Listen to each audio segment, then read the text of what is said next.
رسول اللہ صلی اللہ علیہ وآلہ وسلم نے فرمایا کہ جو شخص خود کو جھوٹ بولنے اور برا عمل کرنے سے نہیں روک سکا تو اللہ تعالیٰ کو اس کے بھوکا اور پیاسا رہنے کی کوئی ضرورت نہیں ہے۔ اللہ رب العزت کو ہماری بھوک اور پیاس نہیں پہنچتی، اللہ تعالیٰ کو ہمارا تقوی پہنچتا ہے۔ ہمارے تقوی چاہیے اللہ تعالیٰ کو۔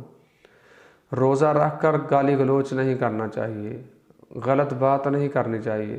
روزہ دل کا ہونا چاہیے، زبان کا، آنکھوں کا، کانوں کا، جسم کے ہر اعضاء کا روزہ ہوتا ہے۔ محض بھوکا پیاسا رہنا ہی روزہ کا نام نہیں ہے۔ روزہ رکھ کر قرآن پاک کی تلاوت کریں، نماز پڑھیں، اللہ تعالیٰ کی کو کثرت کے ساتھ یاد کریں، رسول اللہ صلی اللہ علیہ وسلم پر درود پڑھیں، اپنی زبان کو اللہ کے ذکر سے تر رکھیں، ہر لغو بات، ہر بری بات، ہر غلط بات سے خود کو بچائیں، پرہیز کریں۔ رمضان المبارک کا مہینہ جو ہے ہمارے لیے بہت بڑا ایک سبق والا مہینہ ہے۔ ہمیں سیکھنا چاہیے اس مہینے کے اندر کہ ہمیں زندگی کس طرح گزارنی چاہیے۔